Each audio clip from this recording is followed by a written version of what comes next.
This week, Ferruh Mavituna from Netsparker will join us for a discussion on enterprise web application security, which is always fun. Very much looking forward to our time together today, and you should as well. Then we're going to talk about the enterprise security news with Dr. Doug White, who has joined me in studio. We're going to talk about Red Hat OpenShift. Argus and Ericsson collaborate to do some vehicle security. Grammatech, we'll talk about static analysis, TrustWave, Radware. Interesting things happening in security automation and orchestration. There's a product announcement and an acquisition. Was it an Yes, it was an acquisition. We'll talk about another acquisition in the phishing space and some CrowdStrike news. All that and more on this edition of Enterprise Security Weekly. This is Security Weekly, for security professionals, by security professionals.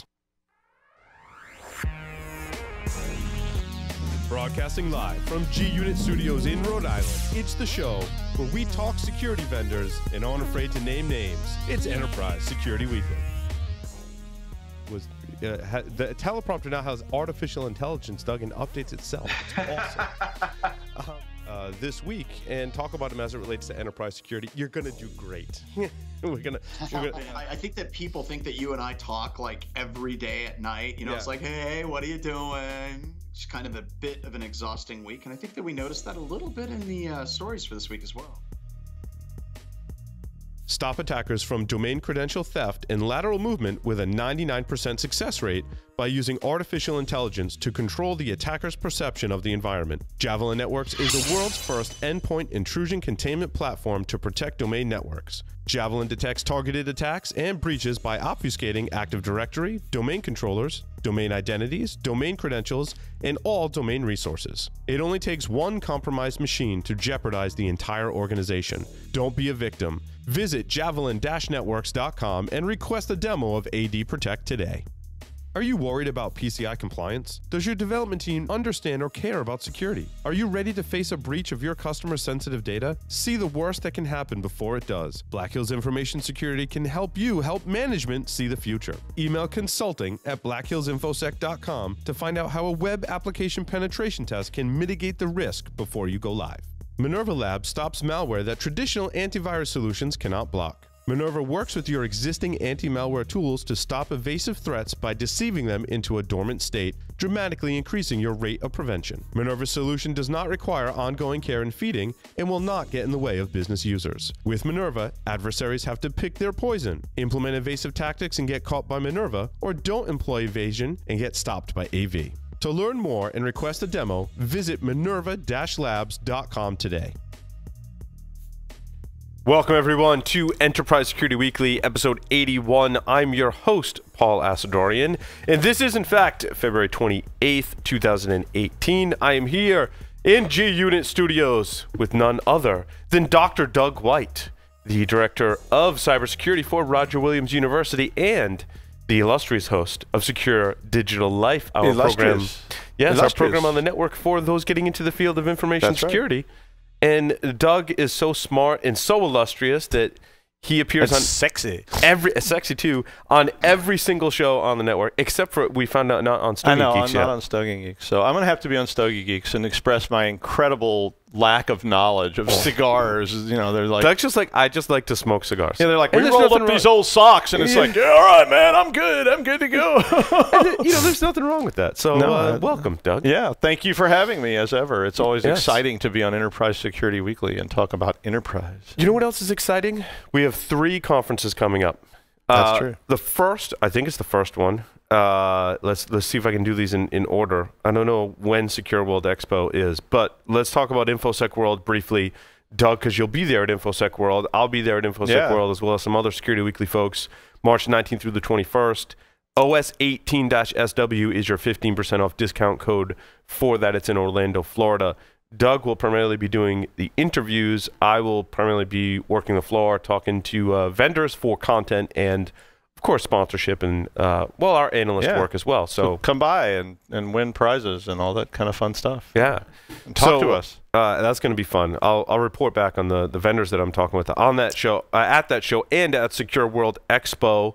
where our listeners, that's in Boston, our listeners can get $100 off by using the code SecurityWeekly. That's March 14th through the 15th, so it's actually first. So we'll be there. I'll be there with Mark and Keith. And then Source Boston, May 9th through the 10th, SW89AEE2. That's Alpha Echo Echo 2, to get a $100 off discount. I will be speaking at Source Boston on Docker security, or insecurity, as it were. I will be speaking at InfoSec World.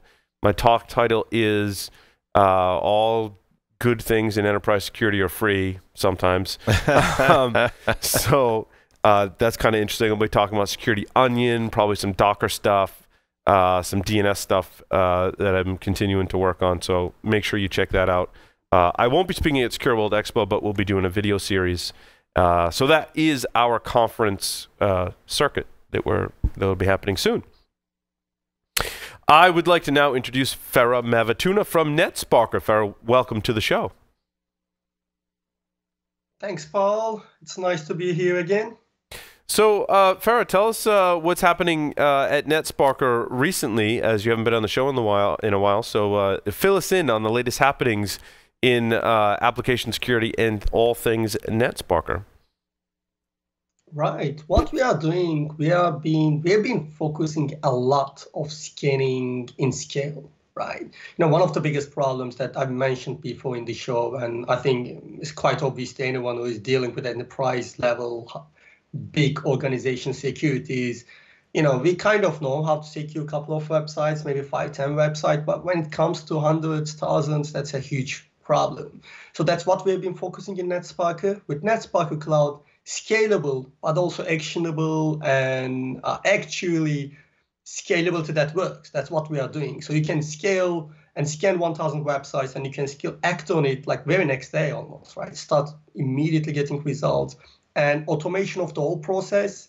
We built complete, native SDLC integration. So, you can hook it up to your CI and it will do the scans, and all the scans will automatically be assigned. So now your developer will make a commit, and in, let's say, 30 minutes, they will receive a ticket from Jira, and ticket will say, you just introduced the cross-site scripting. Mm-hmm. So that's what we've been doing, and we've been focusing a lot of integration in enterprise, scaling thousands of websites. How do you manage the results? How do you get the results? And with the proof-based scanning, now the results are actually, you're not worried about being false positive. You immediately start automating them, and we are focusing on that, building all that process and implementing it in these many enterprises and getting really great results at that. So the fact that we have this capability to be able to scan thousands of websites and identify vulnerabilities accurately, why do we still see large organizations have data breaches that largely come from web application vulnerabilities? The whole thing, to be honest, is relatively new. There are a couple of things. Sorry.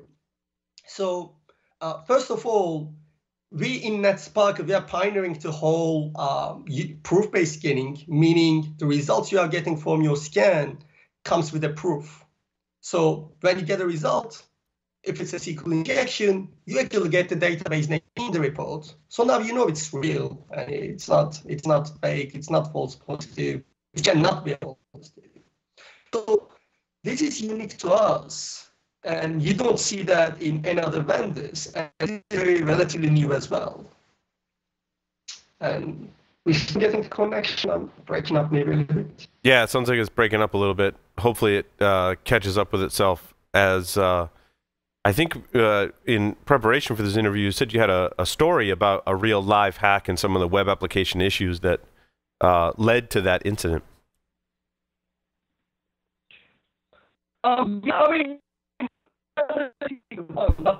We've seen in multiple real-world applications that you see that customer knows a vulnerability. It happens in one of their websites, or they know the vulnerability in general, but they only find the vulnerability when they scan thousands of websites, right? And what we have seen in customers' process, when they come back to us and they say, look, I've got 1,000 websites, 3,000 websites, and I send reports to my developers every month with the vulnerabilities. But what happens is they start ignoring. So even though I sent them vulnerabilities, they're ignoring me. And the reason being because the results they are getting, half of them are false positives, or a quarter of them are false positives, or even when 10% of them are false positives, you lose that trust. And once you lose that trust, they will start ignoring you. And again, if you try to automate security, it has to be accurate. You cannot just assign tickets to developers, which turns out to be false positives. So that's like the biggest key piece of all problems. Once that's been solved, and that's what we are solving with scale, you can automate it. You can hook it up to OCI. You can hook it up to your backtracking environment. You can hook it up to any other notification integration point, and immediately start working on it. And after you set up like scheduled scans, imagine that you are sleeping as you're a security team manager, and you are sleeping, one of the scheduled scans kicked off, finds a vulnerability, creates a ticket for a developer in the other side of the world. It's during their workday, so they pick it up, they fix it, they deploy it, system retests the vulnerability, proves that the deployment is correct and the vulnerability is fixed.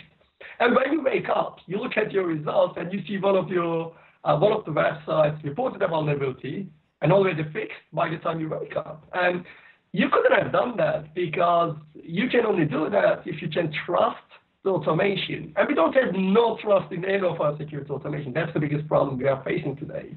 We got the problem of web application firewalls being on the other side of the spectrum. Like they don't want to give false positives, so they're like, allowing everything because false positives in web application firewalls is a big deal, block legitimate users. And on the other side, we got static tools and etc. and other dynamic tools suffering a lot from false positives. So when I talk with some prospects, like they are saying me, oh, does dynamic scanning work? Like all I'm getting is false positives. So we are kind of having this problem, like trying to prove the customer, look, we are not that. Like we got this feature, it solves that problem. So now you can trust your tool again. And I think as an industry, that's what we should be doing. Like rather than just selling a snake oil or just saying, oh, we solve everything, we just need to come forward. Look, we solve this, we don't solve this. Be very clear about it. And always focus on, can customer get value without spending half of their life on this tool to configure or review the results? And once we get there, I think then we can expect enterprises to say, okay, this solution works. Before that, it's kind of works, maybe works, but you don't get that full adoption. Yeah, it's interesting how sensitive developers are to false positives. They have a very low tolerance, and they will immediately distrust a source if there are false positives. They're a fickle bunch. I think some of that came out of management budget too, because it was an issue of you go to people and you say, here's a problem you need to fix. Management doesn't understand the difference in a small problem, a big problem, a complicated problem, and a simple problem. It's just a problem. And so they say, well, how much will it cost? And you say, well, it's going to take this many hours, and we're going to have to do this, we're going to have to do this, and do this, and redo that. And then somebody turns around and says, I don't even think it's really a problem after all. It was just a scan that said this might be a problem. And then when those passive-aggressive words start sneaking in there, maybe this could result in, all of a sudden you have management going, priority goes straight to the bottom. Yeah. So what's the likelihood? And you go, well, I don't know. I mean, it could happen right now or it could never happen. And they're like, okay, we'll put that on, say, lowest possible priority expenditure. Let's move the things that are critical to the top. And then you throw a few false positives in there, or they read an article later saying, oh, yeah, so this tool always triggers this. And I saw one of those just the other day. I was reviewing a log of a web a pen test for a company, and they had all kinds of false positives in there because they had reported on stuff they didn't know what they were looking at. They're just reading it off a log and going, oh, yeah. I was like, this is not right. And then it just discredits the whole process. Ferruh, we have an article we're talking about in the next segment, but I wanted to get your take on it. It's integration between a static analysis tool and a dynamic analysis tool. This is something that's been in the marketplace for some time. Do you still find that and see that there's value in combining your static analysis with your dynamic analysis? I think there is value, but I think it's less than what people actually perceive it. So what happens is the whole purpose of combining dynamic and static is so you can pinpoint the exact vulnerability point. which is smart, right? So there are a couple of things. One thing is pinpointing the vulnerability in the source code, right? Which is good. It's not a big deal generally. In practice, you got a couple of scenarios. If it's a legacy application, it can be very useful because developer can spend a little bit time to track it down. But if it's an actively deployed, developed application, then what's going to happen when you send it to developer? They know what to look at. You already give them the parameter, you already gave them the page and everything. They kind of know what to look for. So it should be generally obvious. That's the experience. Having said that, there's another valuable aspect of it, which is static can feed into dynamic, right? This is one of those things. In theory, it's very useful. In practice, when we see in the market, when we see in some examples, I don't think it's reached there yet.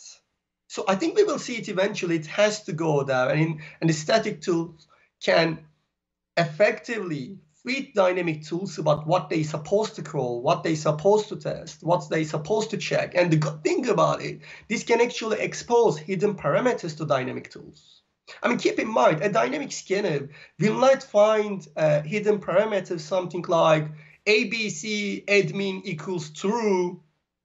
So that query string will not be revealed by dynamic because it's only in the source code and it's like a developer backdoor and then equals to true.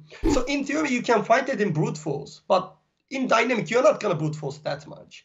So static can feed that back into dynamic, but so far, I haven't seen really good examples of that integration. So it's one of those things, and I will give you a perfect another example on this. So dynamic tools, including Netsparker, some of them, Netsparker, we have that feature, have a feature which means you can create web application firewall rules out of the findings, right? So this is actually pretty cool. You can hot patch vulnerabilities on the flies. However, when we go around and talk with people, and I can say almost like 1,000, no one is utilizing it. So when you sell, it's this great idea. In practice, no one actually bothers and no one actually uses it. I feel like dynamic static is one of those things at this point. On paper, it's so good. In practice, it doesn't really provide that much value. But I think it's going to get there. And maybe there are some new developments that I might have missed, considering, I don't do static and don't have, a really depth of expertise in that subject. So there might be more improvements in there. But what I've seen so far, and in the last couple of years, or the last decade, to be honest, there isn't much yet. Do you think that dynamic can also feed static then? So if I use a tool like Netsparker that is looking at my sort of Wild West environment, and that's sort of dynamic analysis, if I can use those dynamic findings to then build better static platforms as my baseline, I can keep expanding my static to just say, I mean, do you think that that's a viable approach? I mean, that's something I've always thought about trying to do. I think biggest advantage from dynamic point of view in that integration, dynamic can actually validate findings of static. Yeah. I think in terms of coverage, like crawling coverage, dynamic will be always behind of static, as long as static can pass routing on websites successfully, which is a challenge. And I've seen so many static analyzers failing that in different frameworks, so you have to manually configure. So that's something definitely dynamic can feed back. But I think bigger opportunity from dynamic to static. Static can send a vulnerability to dynamic. Okay, I believe there is a cross-site scripting in here. And static won't be able to prove that cross-site scripting. But dynamic can actually prove that cross-site scripting exists, that SQL injection exists, or whatever the vulnerability is. So static will prove something like, oh, it looks like there's a local file inclusion because, I don't know, I've seen an open command and it doesn't seem to be filtered well. But it doesn't really know. Those false positive rates are quite high. But dynamic can actually open that attack to that parameter, see if it's actually exposed to black box scanners, see if it's actually exposed to attackers or not, like that API is reachable. And once it's reachable, it can actually execute, exploit and get the results and confirm, look, static, you found 10 vulnerabilities and 5 of them are actually exploitable. And, these are the exploit results. When I was working in vulnerability management, the question would always come up like, So if I know I'm using this software that's vulnerable, like it's not something I wrote in the code, but I'm using a vulnerable library or some kind of vulnerable component that's an off-the-shelf or open source component. Ferruh, do you detect that in the dynamic analysis, or is that better off being detected in the like build and deployment process, or is it some combination of the two? I think combination gives you the best of the both worlds. So in dynamic, we do detect it, right? But there's a limitation. If the library is never exposed to outside worlds, and in modern web development, there are plenty of libraries like that, then no, it won't be detected. But if the library is something like a JavaScript or something that can be identified externally, let's say WordPress, then yes, it will be detected. But what is interesting in that, from static point of view, there is another challenge. So majority of the static version, I think they call like right now software composition softwares, right? What they do, they scan all of your libraries, linked libraries, third-party components, and based on a database of hashes and a bunch of other things, they will give you the reports, which is very nice. But their problem is, if the libraries are modified or forked, they won't be able to detect it. Very about a dynamic, for example, Netsparker, we actually dynamically execute stuff. So even if it's modified but giving you the same behavior, because it's still vulnerable despite of the whole signature is changed, it's modified, it's forked, whatever. Netsparker and dynamic scanner, a good dynamic scanner with that feature, will identify it where about static will miss. But on the other hand, Netsparker and dynamic scanners will miss some libraries that never been exposed to outside world, like black box manner. When you externally look at it, it doesn't look like that. But they're vulnerable components. Like let's say a crypto library that you are using, right? Apparently using a weak crypto at one point, a dynamic scanner is not able to detect that. But a static, based on the signature or library database, they will actually detect that very successfully and accurately, unless it's modified. Right, yeah. All these problems in code. The minute you tweak an API, I mean, all those hashes change, and then it's just an unknown. So statics never pick that stuff up at all. Yeah. I want to go back to performance for a moment, because we've kind of set the stage of there's thousands of web applications, and believe me, I'm right there with you. Right, I consult with a lot of enterprises that their initial lead-in problem is, I've got web applications. By the way, I've got over 1,000 or around 1,000. My team can only secure so many. So when you're looking at 1,000 applications and that automated process where you're finding a flaw, validating it, and then sending it to the developer to fix, performance is critical in that process. What are some of the things that you do to maintain that performance and increase that performance over time? I mean, improving performance is an ongoing challenge in web application security, right? You got to crawl right. You shouldn't crawl more than you need, but also you shouldn't crawl less than you need. So it's a very hard challenge, and it's an ongoing thing for us. But to be honest, when it comes to 1,000 websites, performance is not an issue, because with the cloud computing, and that's the biggest game changer for us in the last decade, to be honest, right? When I've started this in 2009 with Netsparker. And since 2009, web application is computing incentive. Scanning is computing incentive. So you need time, you need CPU resources, you need a bunch of other things. So the performance, we always try to make it better. But once we move to cloud for scalability, now you don't really care. Imagine you got 1,000 websites. One website can be scanned 8 hours. Or let's say 12 hours. To be honest, you don't care, because you scan 1,000 websites at the very same time. Right. So if you are finishing that scan in 12 hours, that means you are getting the results out of 1,000 websites in 12 hours. Nothing almost changed for you. I mean, there is no difference between getting 1,000 results in 8 hours versus 12 hours. So this is only possible, obviously, from cloud computing point of view. And today, cloud computing is so cheap, it just doesn't matter. You don't care about that performance as you used to if you are scanning in scale. Have you researched putting some kind of agent or hook in? There are different categories of this space where companies have that strategy. We can, there's an alphabet soup of RASP and DAST and IAST and all that stuff, right? And even newer technologies that really kind of just hook the application and then are able to gain some insights. Have you experimented with that in the light of dynamic testing, and in like why or why not is that a feature inside the product? We definitely looked into it, but there are a couple of things. So the biggest problem is with that, you need to actually install it, right? And now you're talking about 1,000 applications, API services, microservices deployed in AWS, Heroku, Azure, third-party libraries, outsourcing companies providing you websites. So all of that, how are you going to go ahead and deploy 1,000 applications into 10 different platforms and ensure that it will work stable, it won't impact the performance, it won't have security vulnerabilities by itself because it needs to see so many stuff and needs to be installed on servers? Then imagine the challenge of the effective operations teams that need to go around, collect all these credentials and get them done. So there is value in that, not for scalability sense, not for securing enterprise. That is good if you have mission critical websites.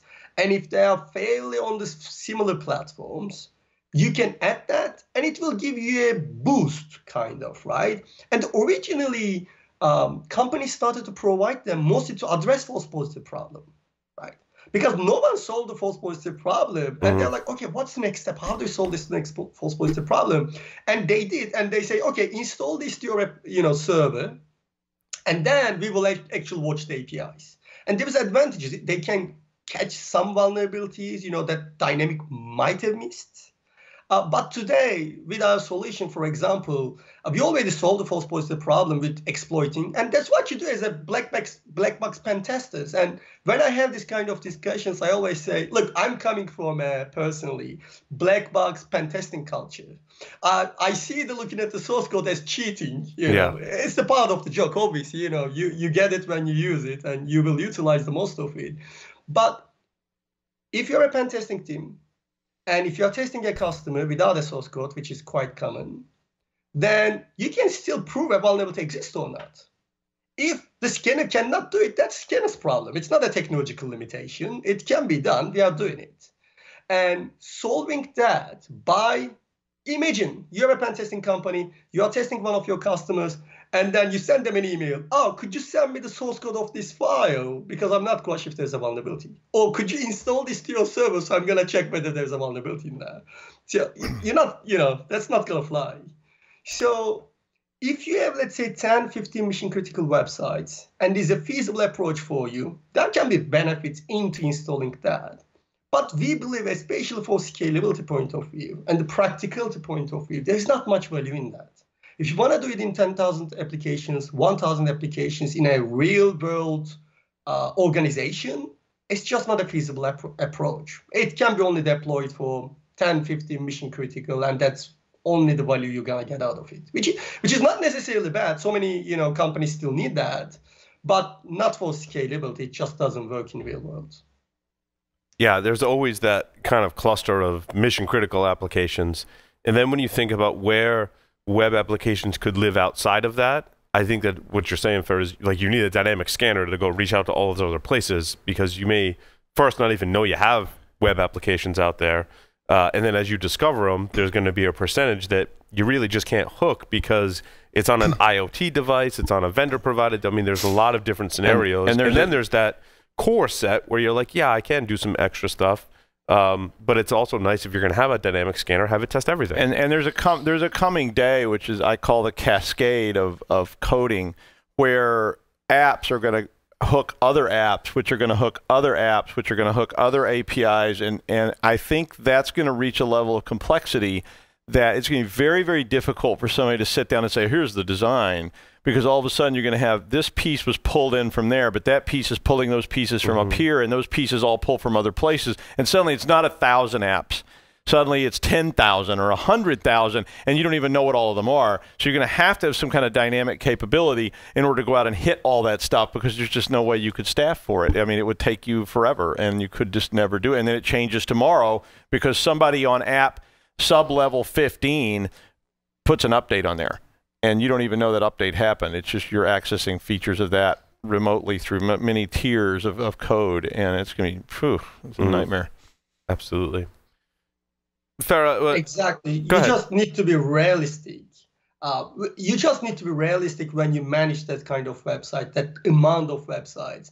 And when people provide some solutions that on paper works, but it doesn't scale. You know, you go there and you got 1,000 websites, and I don't know, half of them is API, some of them are microservices. As you said, some of them living on like crazy devices like IoT, and they keep changing, and you got only 5 people to do all of that.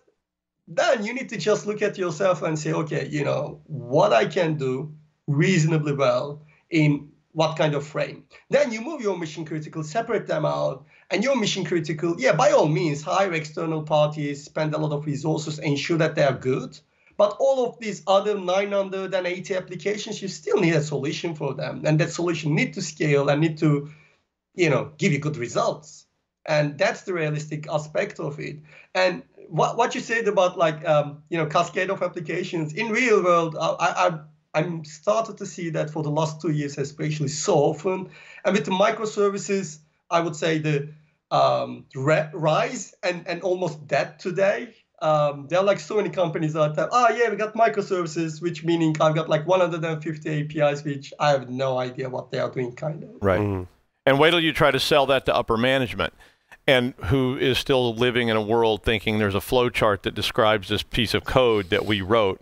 And yeah, I mean, but there are people like that, and it's really tough to talk to them about this scaling and all this problem, because that's why you need a dynamic application, because they really just think you can sit down and go, oh, you mean you're telling me we have lines of code that haven't been personally reviewed by you and signed off on each line with initials? And it's like, yes, there's, I don't know, this may be running on a thermostat somewhere that we have no idea how it was coded. And it's really scary to a lot of people as they try to start comprehending that. Ferruh, since we talked about IoT a little bit, what are some of the challenges in scanning IoT devices, and what are some things that you've done over the past couple of years to allow people to scan these IoT devices, which are now spread about all of the enterprises that exist today? It's actually, we got Sven, who was on the show before. So one of our researchers, Sven, spent quite a bit of time actually on IoT devices, right? In terms of scaling, the biggest challenge, and this is gonna sound awkward, the biggest challenge is majority of IoT is written like by non-web developers. Yeah, that's like the biggest challenge. They are written in a so ridiculous languages or in like completely out of ordinary manners. They just don't make sense. So from a dynamic scanning point of view, they don't make sense because they don't even use the queries that normal application would have used. So like they don't respect any standards or anything, because the server is just some C++ or Python embedded something. And server doesn't make sense. Their language doesn't make sense. We have seen stuff like Lua scripting in web applications, which is apparently being done, but I've never seen in production before I was looking at that IoT. So that's the biggest challenge. Other than that, if you are looking at an IoT written in a like PHP kind of language or very straightforward stack that you might see in real world production applications, it's pretty much the same. There is another side note on IoT scanning. It's the risk of breaking the device, or, you know, you need to have a kind of a backup plan, because when you scan, and if you don't do your job well, like exclude certain aspects, because you have so many features in an IoT device, and again, stabilities are generally quite bad. You know, they can go down easily, they can get bricked easily in our experience. So those are the stuff that you need to be really careful about. But other than that, if you're looking at an IoT developed in a common, make sense development practices and the language stack, then it will be just like a web application. And we have seen multiple vulnerabilities in IoTs like that just by scanning them with Netsparker. Ferruh, you mentioned earlier that you'll be at the RSA conference coming up in April. Do you have any announcements to go along with RSA, or anything for our listeners that might be attending RSA? No big announcements.